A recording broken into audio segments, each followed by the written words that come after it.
Bonjour, je m'appelle Inoussa Adaglojo, je suis enseignant-chercheur à l'Université de Lille et je travaille dans l'équipe recherche de Frost à INRI à Lille.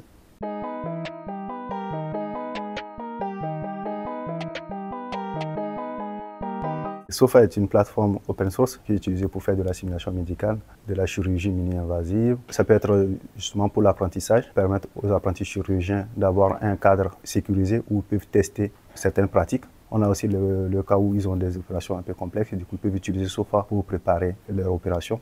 Et il y a le dernier cas où on utilise SOFA pour assister à travers la réalité augmentée, assister le chirurgien en salle opératoire. L'avantage de SOFA, c'est qu'il permet la modélisation des différents organes, la déformation des différents organes en interaction avec leur environnement. Dans l'équipe de Frost, nous travaillons sur des robots déformables qui font appel au même type d'algorithme. Du coup, nous utilisons beaucoup SOFA et nous contribuons beaucoup dans SOFA.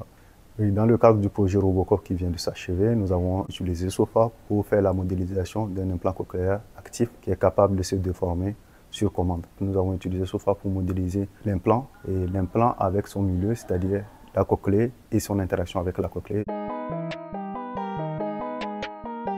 Pour modéliser le comportement des objets fins et allongés comme l'aiguille, le cathéter ou dans notre cas ici l'implant cochléaire, il existe des algorithmes qui ont été développés par les frères Khosra. Cette approche développée au début du XXe siècle est une alternative aux approches développées par Euler Bernoulli ou de Timoshenko, qui permettent aussi de modéliser des objets similaires. L'un des avantages principaux du modèle de Khosra vient du fait que sa formulation nous permet de qualifier de modélisation géométriquement exacte pour des cas de poutre. L'autre avantage de Khosra, c'est qu'il permet de pouvoir choisir les types de déformations qu'on veut modéliser, que ce soit le cisaillement, la torsion ou l'allongement, ou juste les déformations dans le plan. Dans le cadre du projet Robocop, l'utilisation des théories de Khosra nous ont permis d'alléger les temps de calcul de notre simulation, mais aussi de pouvoir faire de la simulation en temps réel et de pouvoir reproduire parfaitement le comportement de l'implant au cours de l'insertion. Dans le cadre du projet Khosroot, nous avons développé avec des partenaires académiques le plugin Khosra, qui est utilisé pour la modélisation de l'implant cochléaire que nous avons utilisé dans le projet Robocop.